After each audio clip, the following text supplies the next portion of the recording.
Hey, everybody, welcome to Jimmy Dore Show. I'm here at the Miserable Liberal and Ron Placone. Hi, Jimmy. Hello. So we talked a bit before about how the progressives decided to not run anybody against Nancy Pelosi for Speaker.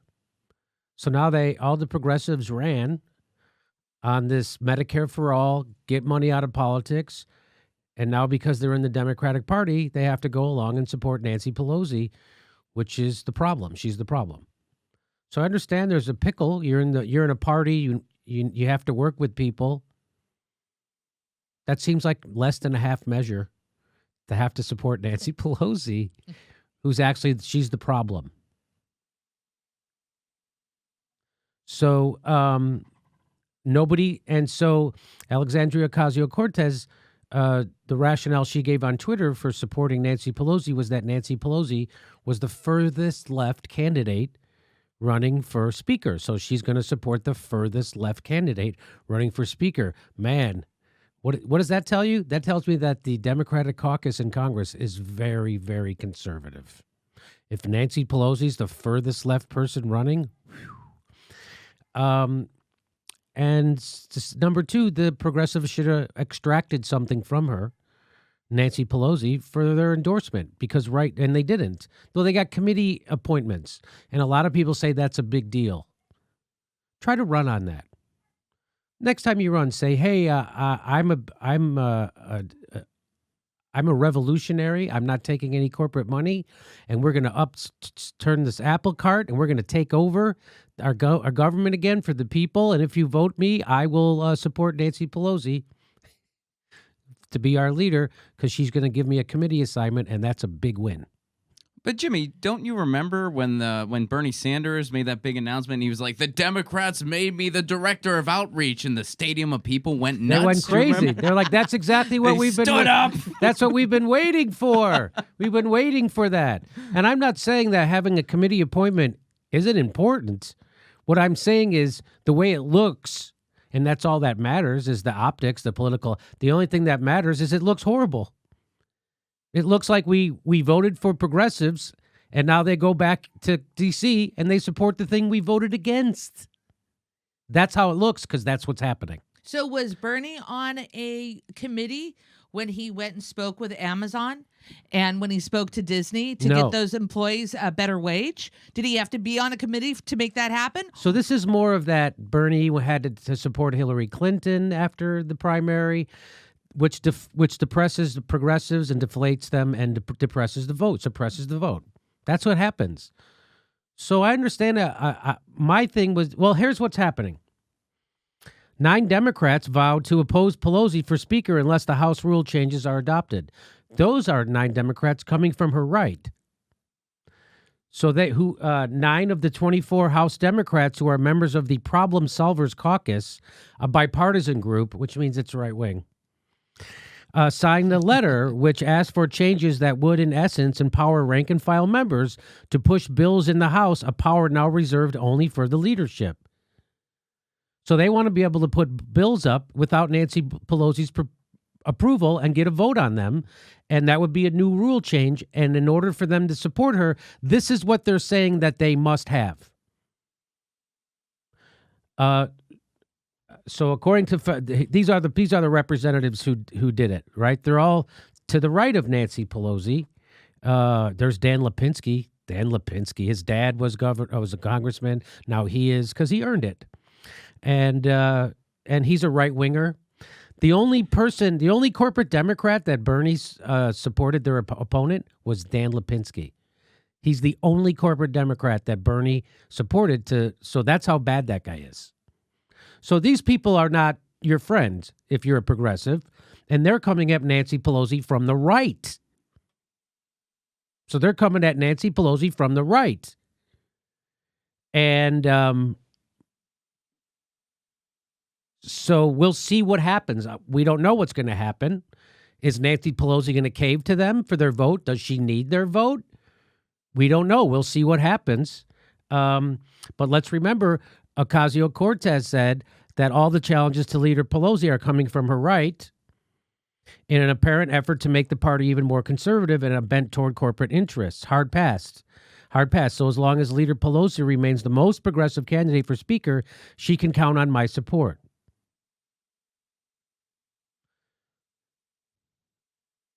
But she's not for Medicare for all. She's not for ending the wars. She's not for free college. She's not for a living wage. So this is deflating to the progressives.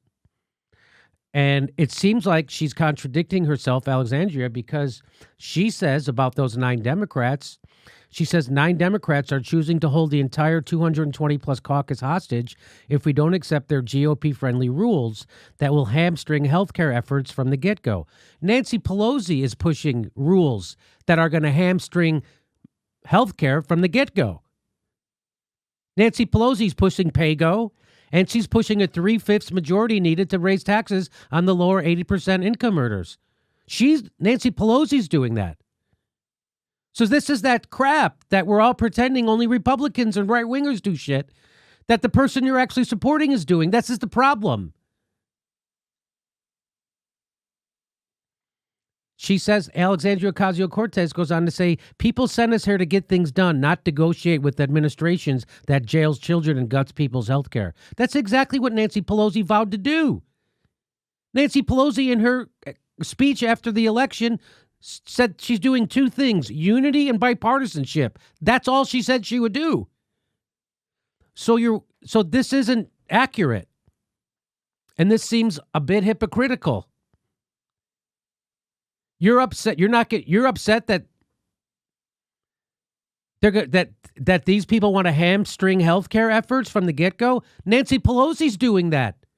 You know it and I know it. Everyone knows Nancy Pelosi's doing that. Everyone knows that Medicare for all is dead because of Nancy Pelosi. Yet you have no... So I'm just saying, again, this is the problem with trying to be a revolutionary inside the Democratic Party. You get twisted in knots. Every day she's doing this now. She's saying something that contradicts what she said before. And it's because she has to do mental gymnastics to support the things she's supposed to be fighting against, which is corporate control of our government. How could you be against corporate control of our government and then publicly declare that you're for Nancy Pelosi? How could you publicly declare that you're against these people because they're going to hamstring healthcare efforts, yet the person you're supporting is going to hamstring healthcare efforts? Wow. The Democrats are they're really mixed up. Let me throw it to my panel. What I'm good. If you're in any situation where Nancy Pelosi is the most progressive option, that's like being at a restaurant and your most nutritious option is a deep fried Twinkie. Like, that's absolutely ridiculous. I know. It's a terrible, terrible choice. And I think this is like the insider version of, hey, progressives, where else are you going to go? Where else are you going to go? go? What are you going to do? What else? You got nowhere else to go. Yeah, those blue dog Dems, like they're not scared to go over to the Republicans. They'll bend to the Republicans at any given moment. Yeah. So the progressives, it's just like, well, you got nothing else, and there aren't enough of you. And this is our system that we're supposed to prop up. This is the system. They want us to join the party so you can prop this up. So I can join the party so I can vote for these people who then go to vote for Nancy Pelosi? I want you to fight Nancy Pelosi. At least, so we'll see if these guys, what happens. We'll see if they actually extract what they want. I don't know what's going to happen. We'll see what happens. We have to wait and see. Because everybody says, boy, we certainly disagree with the Tea Party's goals, but we certainly respect the Tea Party's tactics because it gets stuff. They got rid of Eric Cantor, and then because of the Tea Party in Congress, they had a hard time finding a speaker that was palatable to them. Remember? They had to twist Paul Ryan's arm to become speaker. He didn't want to. Do you remember this? I do. And wouldn't it be great if the progressives, there's 24 of them who got reelected on Medicare for All. Correct me if I'm wrong on that number. Wouldn't it be great if all those Medicare for All Democrats in the House all stuck together and said, we're not voting for Nancy Pelosi. We need someone to her left who's for Medicare for All. Wouldn't that be great? You only need 16 Democrats to say no to Nancy, and then we get someone else. Or maybe not. Maybe she goes to the right and gets Republican. But I'm just saying, wouldn't that be fantastic? If the progressives all stuck together and said, either Nancy Pelosi gives us Medicare for All and we go for it, or We get someone to her left. They just immediately capitulate. She gave us a committee appointment. Try selling that in 2020. Try selling that. Hey, if you vote for me, I'll get a better committee appointment. You what? Yeah, the Nancy Pelosi, you know, the people we all are saying is the problem. She's going to be nice to me and give me a committee appointment. Vote for me. You got my vote, Jim. This is so we'll have to see what's going on with this. They're certainly not making a case for me to understand why this is okay. Who's they? Well, I don't think Cortez is making a case for me to say, "Oh, all right, I like that. I like that you're supporting Nancy Pelosi." When we're championing Cortez, Yes, we championed her. We had Alexandria Ocasio-Cortez on this show before anybody else. We got a lot of traction. Her video, we helped her out, and I asked her to come on and talk about this, and she won't. Until January, I understand. Until January, right before. Yeah, the first time we invited her back on the show, she said she couldn't because the election was too busy, and then now the election's over. Now she's too busy getting ready for her transition to January to be good. It's it's really shitty when progressive politicians bullshit you. It is. I mean, I get that you bullshit. Everybody bullshits in politics a little, but it doesn't feel any better when it doesn't make it feel any better. Anyway, it does. It really doesn't feel good. I'll tell you that. It feels like a letdown. Like, oh, you're acting like any other fucking politician. I know your policies are still the same, but it's shitty when your tactics resemble fucking.